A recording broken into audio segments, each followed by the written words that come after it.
How do you keep that military intact after this cycle runs its course? How do you keep the technology intact after this cycle runs it, and you still want to be in charge of the money supply, in control of the money supply, in control of the internet, in control of all these systems after this cycle resets and an enormous amount of people are disrupted?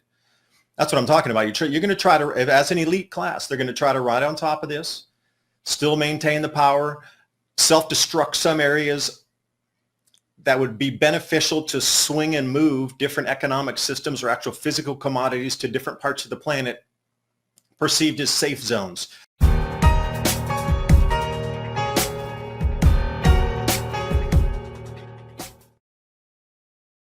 Now it's not just gas stoves. Remember, now the Biden admin rule would outlaw nearly all portable gas generators, according to the Washington Free Beacon.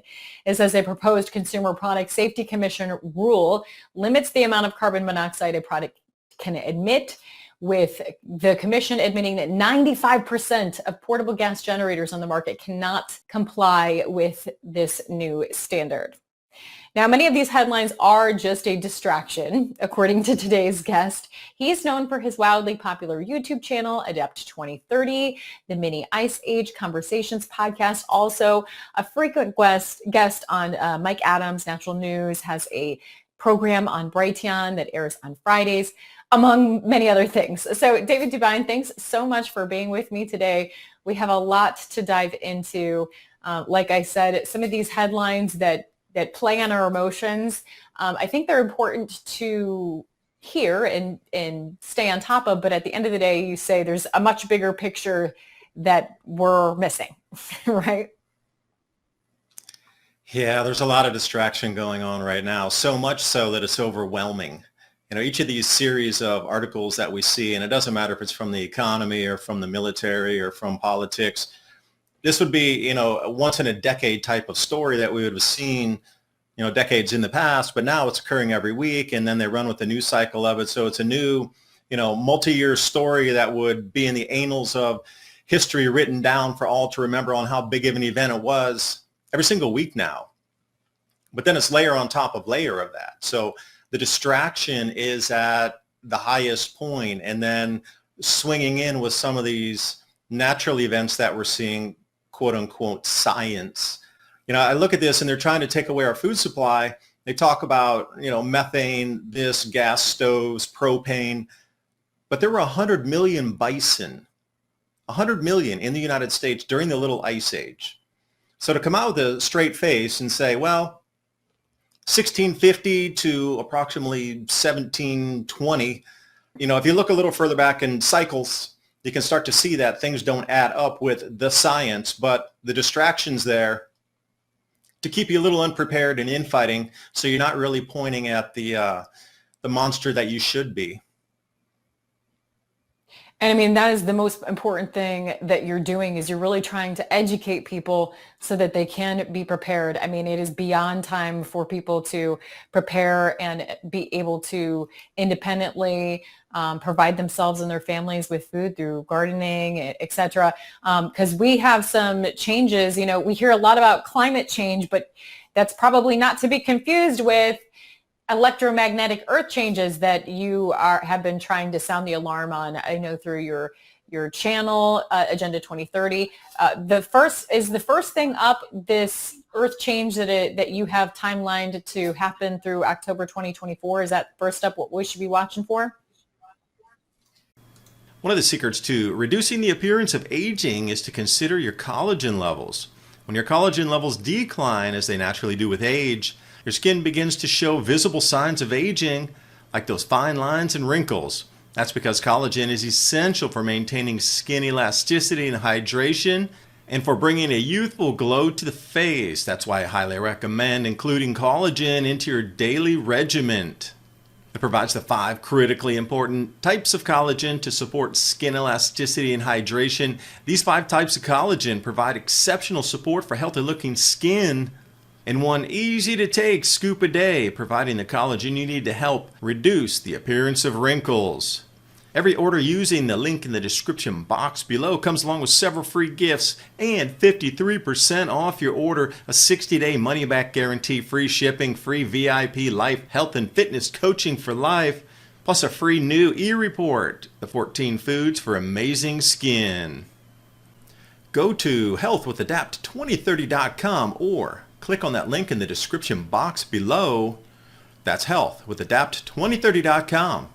And now on with the video. Well, it is, but the massive changes that we're starting to see now are natural changes.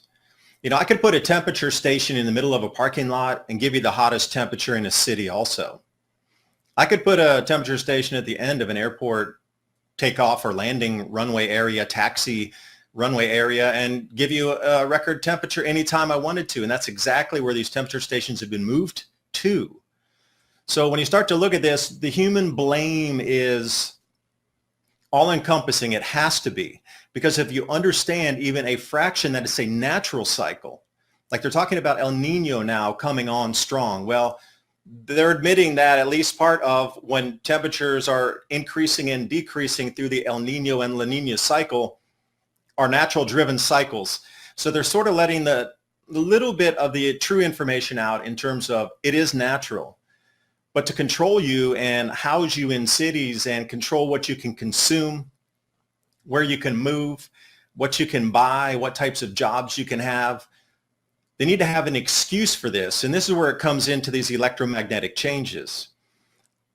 If you knew there was a once in a 2,000-year cycle at our doorstep now that what is considered global warming, the climate change, extremes across the planet were from this natural cycle, had nothing to do with you, not CO2, it's the sun.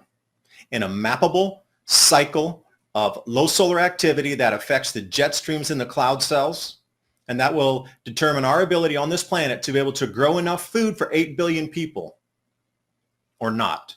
And why did they come at the depopulation agenda right now when we're not going to be able to grow as much food with these same cloud cells shifting?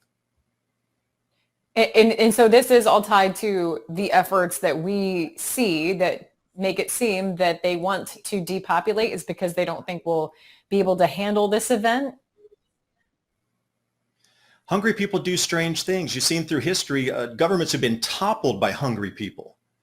So if you knew you could grow this much food, but the population was much wider, then how would you handle that? Because hungry people truly are undeterminable what their actions will be. Now, they've studied for 100 years the stimulus on a human. You put this stimulus in, and generally the response coming out will be this. Mapped over time, but the only thing that always throws a curveball in there, and there's like ones of thousands of choices, and they never know what it will be, is when people become malnourished, not enough minerals and trace minerals, especially in the brain, to allow that to function cognitively. And when people get hungry, they do strange things, especially if they need to feed their children. So in a normal day of stimulus, you could expect the person would do this. But when we come into famine, wow, this is the most dangerous thing for rulers of countries and those at a global level of what they consider themselves as purveyors of narrative across the planet. You can't control hungry people. So you have one of two choices. You're either going to have to grow more food or keep the food coming in or depopulate as the food production across the planet starts to decline. And you know what? We're at a decline state right now in food production. Look at the wheat production across the United States now. Suddenly there's not enough soybean. They were 5% down on soy planting. Magic. Oh, they have all these numbers of what was intended for planting, and suddenly they just lost 5% of the entire soybean crop, just didn't get planted. Like, how does this happen? Drought across the general areas that we grow corn, spiking in price, and we jump over to Europe, they're in a drought. We jump over to the grain corridor being shut across the Ukraine. That is a huge breadbasket. Whoever controls that breadbasket will absolutely control the next century with access to the food. And I might add, Kazakhstan is another breadbasket. A lot of eyes are on and trying to move the chess pieces to control that. But look how much grain has been lost. Now, if we go to just a physical event, a volcanic eruption, the Hungatonga eruption in 2022, January, ozone is being depleted at a rapid rate because you have to look at this ejecta here. This volcanic eruption, if you hadn't seen it in the news, it was there for a day or two. It was one of the largest eruptions in 200 years, and it got 2 days of airplay. This shot so much water up into the atmosphere that it went up 180,000 feet. And when it gets up to this mesosphere, these little ice crystals are where ozone can jump on top of that and break down. So there's going to be a massive, catastrophic runaway ozone depletion event. And I think I sent a graphic there comparing pre-eruption with what we're seeing right now in terms of the ozone column. So the darker it is, the darker blue it is, it means you're going down in ozone in the concentrations of Dobson units. The higher the yellows, the reds, that's what we want to see because there's more ozone. But this is the comparison. On the left was before the eruption that sent all the ice crystals into the mesosphere. So what we're seeing right now, this is just going to continue because the max general ozone hole wideness and width, or the widest column emptiness, occurs somewhere around October, late September, early October. But you can see how many months ahead this already is in depletion. So one thing to take away from this, barley crops do not do well when they are at higher elevation and hit more by UVB radiation. Generally 30 to 40% losses in crops is what you would expect in the high UVB radiation areas. Insect life will be greatly affected. And then just plants themselves, the physiology, they don't like to be pounded by UVB radiation. You don't either. Humans are going to be affected. Going outside, you remember in Australia when they're like, put the hat on, put the sun cream, as soon as you put your finger out, it's going to burn off. It will literally be like that again coming up. So food production losses inbound, especially for the southern hemisphere, in addition to what we're already losing in the northern hemisphere. And if we have an equal global total that needs to eat every day, and they're not going to have enough food, we got a big problem here. So how are these parasite class handling this? Well, you can see in front of you every day in the news feeds. That's how they're handling it. Yeah, it doesn't all add up. But before we move on to digging a little deeper on that, I know you have some graphics that show what you were saying about what's actually naturally happening in the 2,000-year cycle that was last seen in 79 AD and what is happening now and how that relates to all this. Wanted to take a look at that again. So can you explain what we're seeing here and how this relates to what we can expect coming at us? Yeah, there's a couple of different events that will occur when this second magnetic field interlooping, interplaying toroid field of magnetism between Uranus, Saturn, Jupiter, and Neptune. On the left side, what you're going to see is how the planets were in their orbits in the year 79 AD. On the right side, what we're seeing is slightly off. I wish I could have tilted it the exact same, but we'll see this coming in October of 2024. So it's 1 degree arc minute out of the 360 degrees off. So it's the closest that we've ever seen in the last, say, 2,000 years. You have to go back to about 4,700 years to find something similar. So again, you're looking at multi-thousand year cycles. So as this sets up, the Earth is going to have to pass through the sun, which is our normal, regular magnetic field that gives us our north and south poles. But then we're going to have a second magnetic field out in the outer solar system that's interlooping and interplaying on itself. Now, it's not going to be as strong. It's going to be a lighter version of. So there's two possible variables that will happen. We're either going to roll through both magnetic fields, and as you hit this looping point, it's called the block wall, where there's some effect where it creates a 0 point in magnetism. Now, however long the Earth would stay in that, our brains would be affected. The physiology of our physical lobes of our brains would respond to that no magnetic field state. And as I was talking to somebody else who understands gravity at a much greater degree than myself, says, the lunar or the moon, the lunar cycles that drive our tides, if there's a second magnetic field out there, it could possibly set up as a second lunar tide source as well, amplifying to look in coastal regions where, unknown on how many days or months, weeks coming into this apex period or the highest disturbance in the magnetic field, what would it do to the tides on our planet? Would it double them? Would it triple them? Would it 10x? And he's like, literally, if the tide was 10 times higher just for 2 days on either side of this event, that would destroy coastal infrastructure. It would set back our civilization just on the amount of damage from the tides, not tidal waves, tides, based on a second magnetic or gravitational body out in the solar system interlooping on itself. So irregardless of what it is, there's something big coming, and you can see all the distractions right now, people being pitted against people, race against race, country against country, political party against political party, neighbor against neighbor. They don't want you to come together. So that's the whole thing I'm starting to realize now, is that we are never meant to come together to ride through this cycle, because if we did, we would be much more powerful to shake off the reins of this control that we've seen. The new energies are coming through, especially with Aquarius. Of those of you who followed the precession of the equinoxes, we've officially entered Aquarius back in 2020. It's a faster energy. So faster energies require new systems. The old systems of monetary control from the 1600s just don't fit anymore. We're going to have to come to new monetary systems. Suddenly there's cryptocurrencies. Suddenly there's central bank digital currencies. Everything's moving faster, the light of speed with the supply chains, the intercommunication between everyone. But now that it's so light speed, it needs to be controlled, because that information is going to move so much faster, and we can discern what is truth or lies at a much greater level now. So I think a lot of the distraction and noise that's out there, this interference pattern, as I like to call it, is to really just blast so much interference out there that's confusing and overwhelming for most people. So that they're going to focus on this or that versus looking at the sun, which we always did. These last, how many, 8, 10, 12,000 years? We've always looked at the sun to give us life on this planet. They always looked at the sun as the driver of cycles, the driver of famines, the driver of floods, the driver of golden ages where climate was stable enough where you could predict the planting and the harvesting dates.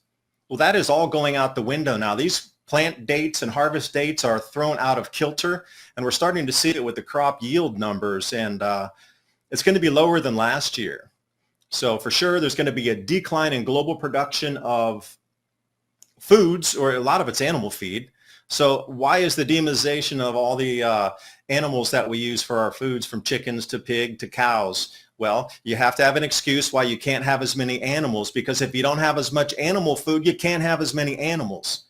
But you can't come out and say, well, we need to cut the cattle production and the dairy production because we can't grow enough dent corn out there. And actually, we need to use it for other products too, like ethanol, and get it into people's mouths. We just don't have enough for all of it anymore. One of those in the equation needs to cut. And everybody's seen that famous Bill Gates, so you got to cut to 15% of the population. Well, they're starting with human input on our food supply first. And I think that's, once you start to connect a few of these dots, it makes a much wider picture when you're talking in terms of cycles, natural cycles that cannot be controlled and they cannot be taxed. But those riding on the coattails are just holding on in the hurricane, hoping that they can get through this to retain control and power on the other side. Now, in particular with this date of things lining up like they haven't lined up in a couple thousand years and creating some different environmental impacts, you say that we're going to see the first signs of this in October of this year, which is awfully close to 2024. October 2024, which is awfully close to the election. Do you see this playing into whether or not we have a presidential election? Well, think about the amount of chaos that would unveil itself during these changes. Now, one thing you can expect also is more volcanism, more volcanoes going off. And with the amount of natural earth changes coming in addition to what could be pushed or pulled as an economic crisis, an economic collapse, whatever it would be, to bring us into this new digital system, central bank digital currency issuance, the new BRICS trading bloc backed by gold and this sort of thing, the shift is on right now and we can see it. So what's going to be used as the catalyst to cover the next set of natural events is more the question. And I would agree, coming up to the election, what so many analysts are saying, no, we're not going to have an election. It will be delayed. Like Zelensky, they did away with the elections in the Ukraine this year. So what's from our government stopping the election cycle? No, things are too tumultuous. But is it the natural cycle that's going to make it so tumultuous that our daily lives will be disrupted to the point where we'll have to grow our own foods? We'll have to get with our communities to try to solve a lot more problems in terms of daily use things, repair, that sort of thing? Or is it going to be because the economy collapsed, because yellow trucking went out of business and they couldn't, pay their, with the unions, the different insurance, and they cut off, and their transportation hubs are being auctioned off on the real estate now. I think that's happening on Monday. UPS going on strike. I mean, everywhere you look, there's something that's taken out the supply chain. So in the grander scheme of things, all these little excuses are adding up to something very large. But what is it that's cascading to the point where all these little things need to be put in front of the public continuously to explain away something? What is it that's being masked?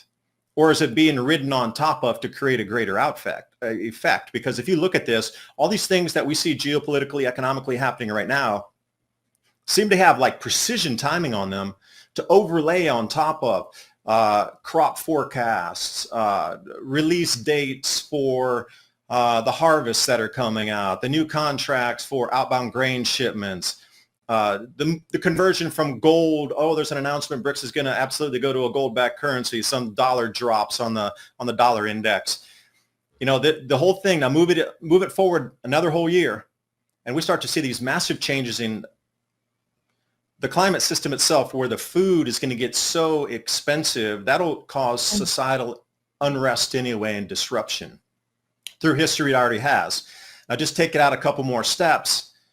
Is the election being postponed or delayed or canceled because of extreme weather events?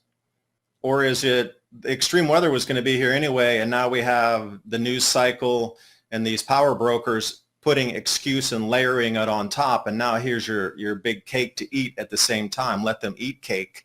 I think we're repeating a cycle again here.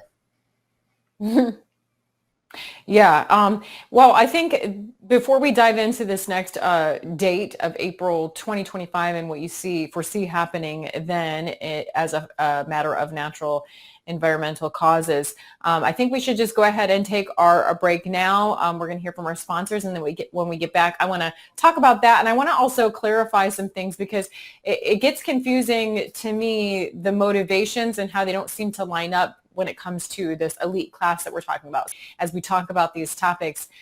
Just some background. How did you get into this expertise for people that don't know? Like, who's this guy? Like, is he a scientist, or like, how does he know about this stuff? So how do you respond to that as far as like your background being qualified to analyze what's happening in our space and how it's affecting the environment? I used to buy coffee in Myanmar on the ground. 2012, when they were first opening up, in 2011 and 12. So we would buy coffee in what was formerly known as Burma, and then take it up into Taipei. And then from there, others would export it up to Japan. So what I learned there when we were buying was, when we started to buy, they said, by the way, you're going to get some cold leaf damage on there. They call it this leaf burn on the top of the plants where it gets too cold. The bean density would be affected by that, because when the beans freeze, they're going to have these little water pockets in there. And once they freeze solid, the bean doesn't regrow in and refill that back up. So you get microspherical pockets inside the bean. So the bean density is changed, and your roasters that are going to need to know that, depending on what their profiles are going to be. And plus the new plantings in the fields out there, the seedlings, you have to pre-buy your farm. And they'll allocate that for you once you buy some acreage, and they plant that for you. That's your acreage, especially if you're going to deal with them for 5 or more years. So they had to overplant by about 14%. So because the cold damage on the new seedlings would kill them off. And I was like, whoa, I understand that. Thank you for being very honest in your business practice there. I don't believe the cold thing. I don't get it. It doesn't make sense to me. We're here in Burma, and you're talking about cold damage to the coffee crops. And I was trying to do a 5-year allocation, look out, see, could we expand production, all those things you do to try to grow your business. And they were telling us that in the 18, their great-great-grandfathers, the ones who were commercializing the crops down there in Burma at that time, now known as Myanmar, experienced the same thing. It was a cold period for some 10 years or more that it wasn't reaching max production. They had some, problems with it, but then after that, everything stabilized again. And I said, okay, that's interesting. So I started looking at the cycles, and there we go. And then I saw it. And once you see it, you can't unsee it. And that's the whole thing. See, the number one thing for me was I was the biggest believer in global warming. I saw that Al Gore movie. I gobbled that thing up. I was like, this is crazy. The world's going to melt. I can't believe we got to do everything we can stop.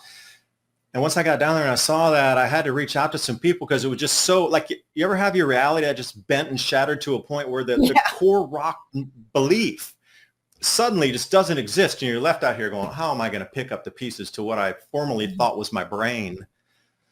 Yeah. And I went from there and I found John Casey. So John, thank you. Yeah, many of us have experienced that. For many, it was the pandemic situation that opened our eyes to, wow, all these things I thought I knew. Everything I knew, I think now is a lie. So it's crazy, but also so enlightening and empowering when you can start investigating and finding the truth. Now, we talked about what you're anticipating to happen in October of 2024 in space, this lineup that happens only every 2,000 years that can affect us magnetically, the magnetic field. And then you have this other date, April 2025, of what's going to happen. Did you want to take us through that? Yeah, I wanted to respond. Just before we came on the break here, you were, trying to say, well, how do the elite, how does it affect them? Like, where do these two worlds mix with the elite and their power coming through this natural cycle and the distraction? We'll come at it from this standpoint here. These cycles occur about every 400 years, and once every 5 of those cycles, they line up into this larger, more powerful cycle. So within smaller cycles, like the gears on the back of a Swiss watch, there's heavier, more powerful cycles included in these smaller cycles. So I think we're coming up into one of those. Now, if you look back in history, about every 400 years, we have these collapses in what was, the height of architecture, mathematics, trade, etc. Every single of these chapters. And if you start tracing them back, and I did a lot of research back to the Homeric minimum, which is about 2,400 years prior.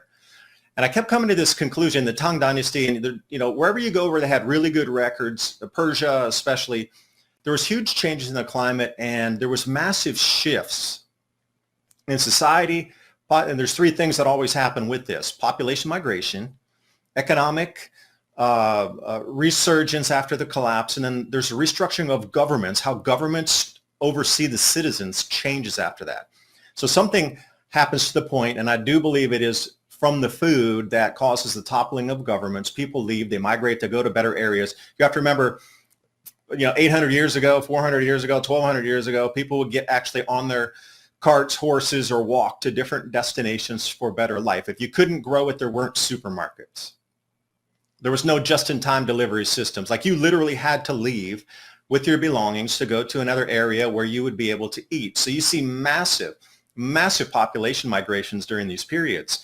And again, the economy is greatly affected. And then the governments have to respond to angry citizens because they didn't keep their grain storage high enough or full enough. And now the citizenry is starving. And we see this chapter after chapter after chapter of history. And the elites understand this. Now, if you really get a greater understanding of the cycle, it can't be stopped. This is going to run its course whether you try to pay to bend a jet stream back with a global tax or not.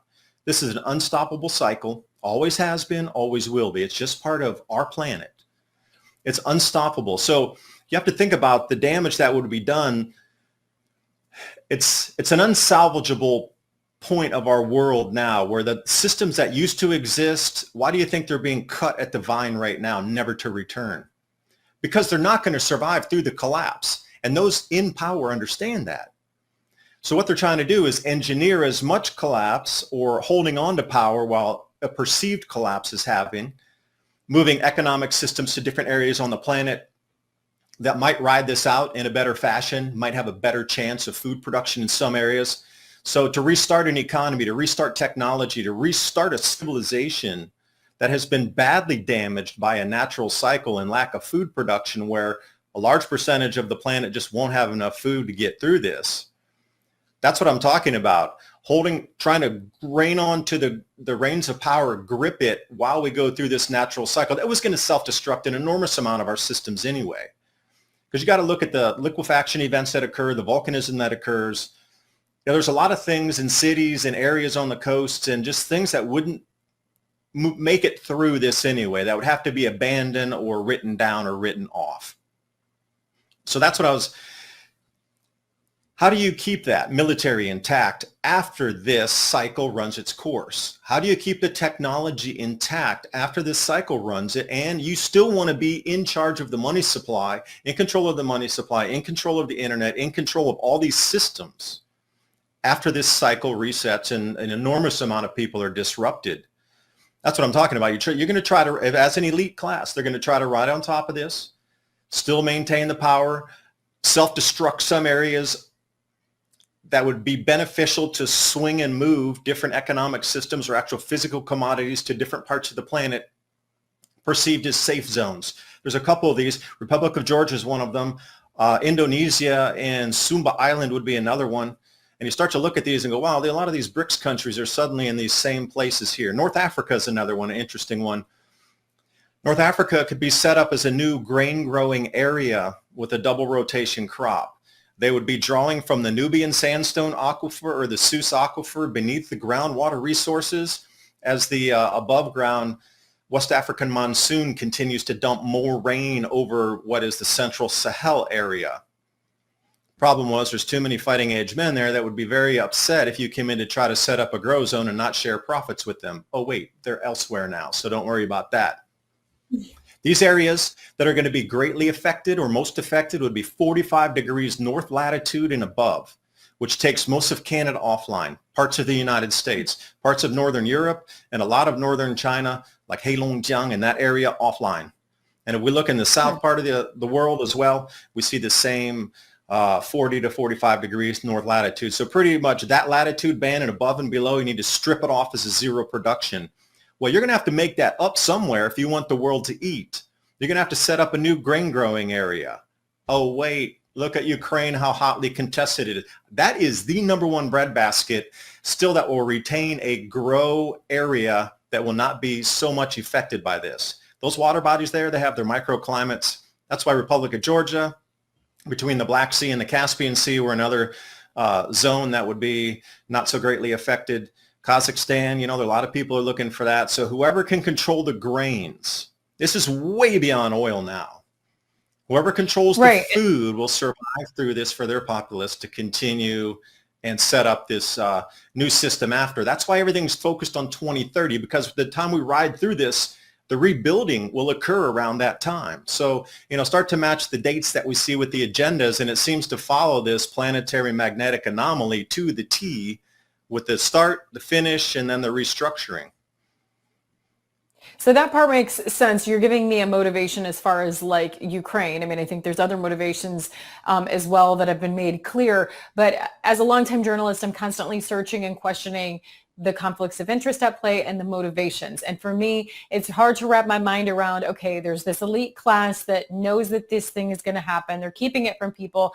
But it's just another one of those cases that it's just like, it doesn't add up for me in terms of why did they choose to do things that can turn around and hurt them, in my mind, because it's like if they know that this is coming and that it's going to affect food production and the availability of food, why would they attack the ability to have food available so aggressively? I mean, that seems like it would just turn around and hurt them even more, even if they do have plans of or backup plans of, oh, well, we're going to get our food from here. And even with the whole pandemic situation, there's so many of these policies that it's just like, what, do they really think that they're going to be immune to the negative impacts of these decisions? I mean, is that the arrogancy at play? So sometimes I struggle with that. Did you want to address that?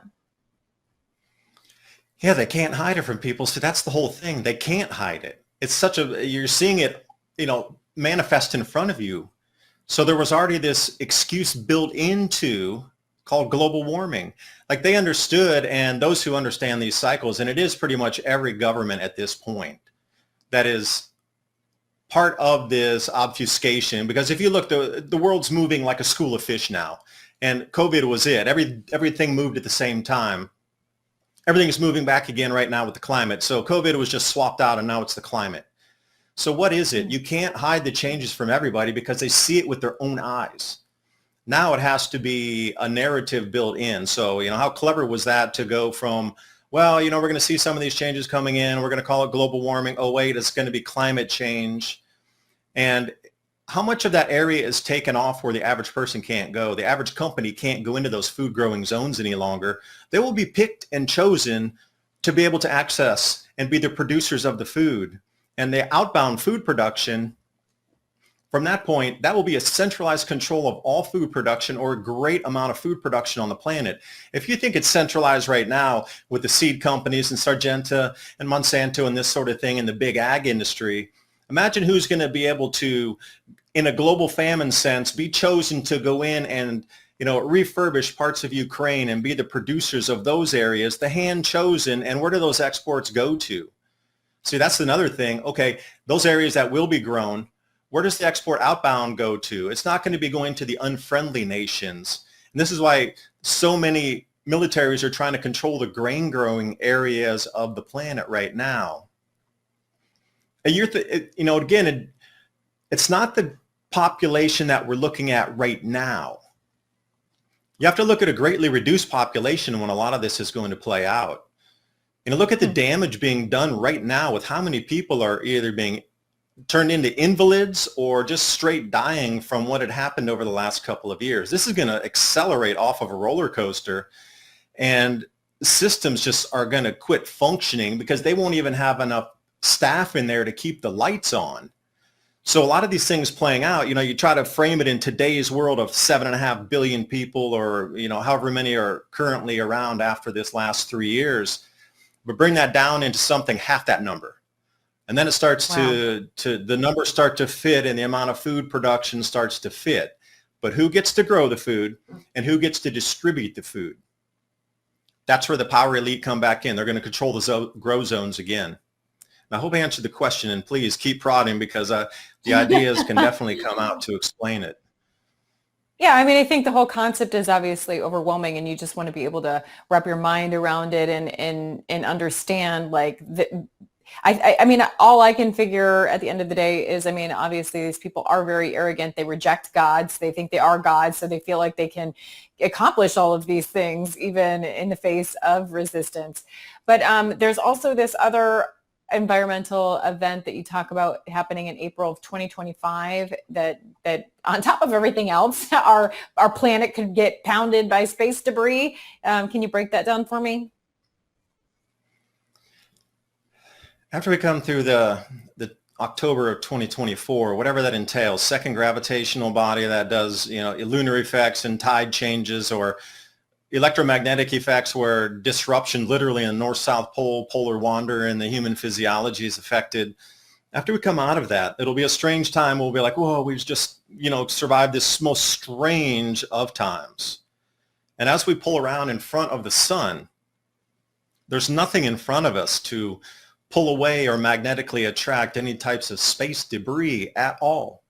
Everything is directly behind us. And as you see those yellow lines, it's almost like we're at the tip of the spear.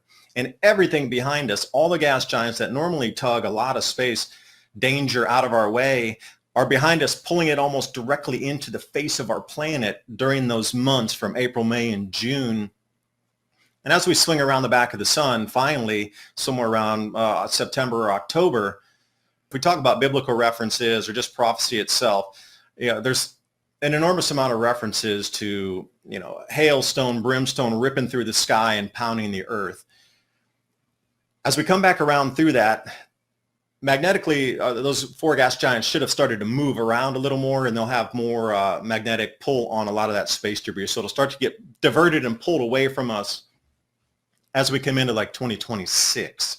So it won't be nearly as bad in 2026 because the planets are going to continue in their orbits through those, next year and a half after that event. So by the time we swing around the sun one time and we come in for the full next year in what is considered our year on our orbit for the planet, The electromagnetic mechanics will have changed greatly to that second field will have dissipated, although we'll still have some effects like we are now, things amplifying, running into it. We'll have those same effects, but they'll be dissipating every day as we pass through 2024 into 25. And also the orbit of our planet, when we come around magnetically, those gas giants are going to start grabbing and tugging more of that debris. And I would encourage anybody out there to go to a website called salt.net or thewatchers.news. They cover a lot of these different events for comets, space debris, meteorites, bolides, and the amount is just off the hook of larger amount of bolides and space debris coming through that are leaving long streaks in the sky and, exploding in the atmosphere where, then it'll have shock waves on the ground. Even some of them are reaching the ground now, and this is much more at a higher and intensified level, and a higher level than we've seen in the past, especially with the largeness and how long now they're dragging through the atmosphere and really being visible across so many continents and just minute after minute, day after day, daytime sightings, let alone the nighttime sightings. And the size of them, it seems to be increasing along with the frequency of it as well. And that's just database. You can just see how many people report. There's a huge amount of sites that consolidate reports of, hey, I saw a shooting star. Hey, I saw a meteor. Hey, I saw something come in over my head. And then they try to triangulate by state or by area. And it does seem to be increasing. So, they call it the year of fire for a reason. I'm not talking Canadian wildfires. I'm talking about space debris coming in and those streaks behind, those tails being the fire described, I guess. Okay, that's the problem that we see, the buzz or the fuzz, as we call it, out here, this interference pattern. You need to get ready. Like, these complex systems are breaking down by the second, and as we come in with these strikes and more of, like I say, UPS and yellow that are going to even further break down our delivery systems into supermarkets, you're going to have to start getting more self-sufficient. And I would say just wind the clock back to say something 1860. Think about pioneering lifestyle. What were the basics that people did or had or knew how to do, or what kind of tools or what kind of implements they would have to be able to take care of themselves at the farming level and then also that community around them? Because at the very base, taking care of your food needs of being able to grow food and to store your own seeds after you bring them up through the season, in addition to storing water and being able to purify water, having some basic medical understanding. And, what did somebody in 1860 do for antibiotics? What did they do if somebody broke a bone? How did they raise their animals? Because it's great if you can grow vegetables, but what about a protein source?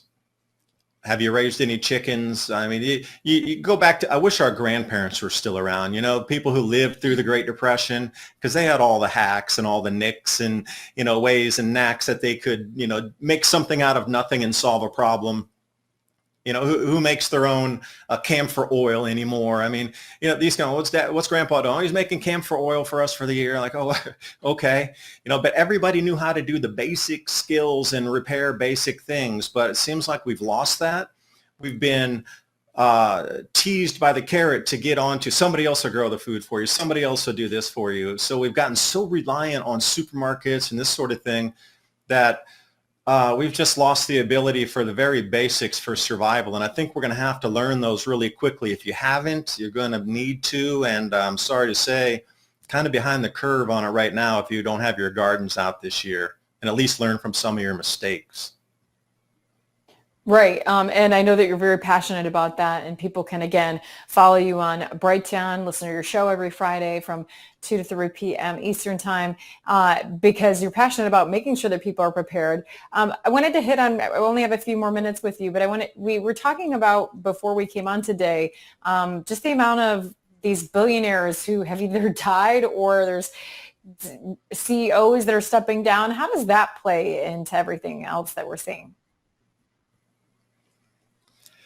Yeah, look at the amount of people who have been complicit in the messaging for the narratives that we've seen, especially with the global warming and especially to inject into your body. So I'll leave those at the two big ones, but there's a lot of other ones that are in there. But the large corporations have always been in that narrative push. You don't become a CEO or a C-level if you're not in 100% in agreement with those company values, which are always more aligned, again, back to power brokers that have been around for moneyed families for thousands of years. That control of central banking and then that umbrella flow down from the banks to the corporations. If you're not at that level and in complete subservience with it and message pushing and narratives, once you've done your job as the actor on the stage, exit stage left. And what we see is an enormous amount of people disappearing right now. At the point, it just doesn't make sense. Okay, we had the COVID, a huge amount of businesses closed down. The messaging of those who were pushing, hey, go get your jabs, do this, do that, they're all disappearing too. It's like those who were involved in the greatest stage play that we've seen are now all exiting. Now, you might call that a golden parachute, but why is it that we see massive systems now with people are just disappearing? And we're looking at the exact same time of these same systems breaking down. Like there's no replacement to fill up those lost positions. So it's almost as if, all right, you've done your job, head off out to your country, get away. You can do your Zoom thing. And thanks for your participation. And then the company collapses. Well, it can't be like this. Hundreds and hundreds and hundreds of companies keep collapsing and they're barely, like I say, keeping the lights on with minimal staff. And that's just the way our world's going to move forward, where no rebuilding is taking place at all. Like, look at the state of the world. Nothing's being rebuilt as it's being destroyed. It just keeps getting more destroyed and more weakened, and the next Jenga piece getting pulled out, and nothing is being restructured to help rebring. We're not even working on our infrastructure in America. But again, it comes back to the cycle. If you knew there's more volcanism and earthquakes, why would you repair the infrastructure if you knew it was going to be destroyed through natural cycle anyway? You start to look at them, okay, now it's starting to add up. And then the movie stars, of course, and the writers and everybody involved in the whole television Hollywood thing, they're all, where do they all go? They're all on strike. Okay, that's a perfect excuse for everybody to disappear. Militaries too. Imagine if there's a nuclear strike. Oh, everybody could disappear. Who would be left? I mean, where's everybody running to should be more the question. And all at the same time, while all of our systems are breaking down and nobody's lifting a finger to bring us back to the prior world. As I say, I really believe that the old world's being cut at the vine because it was never going to survive. So it's at the past. And those of you living in the past, trying to save the past, you got to think about now and building our new future versus trying to save the past. Yeah, absolutely. Well, we are up against the clock. There's always so much more to cover, so we may have to have you on again and dig into one of these topics more fully. But we're so thankful that there's folks like you willing to dive in and research and figure out what's truly happening, because there are so many distractions coming at us. So just a reminder for folks, if they want to hear more and stay on top of this information with you, where should they go? You can go to the Adapt 2030 channel. We run a live radio program 2 hours at a time, Revolution Radio, Thursday nights, Studio A. And again, Mike Adams' channel there, I do it Friday night or Friday afternoon, 2 to 3 p.m.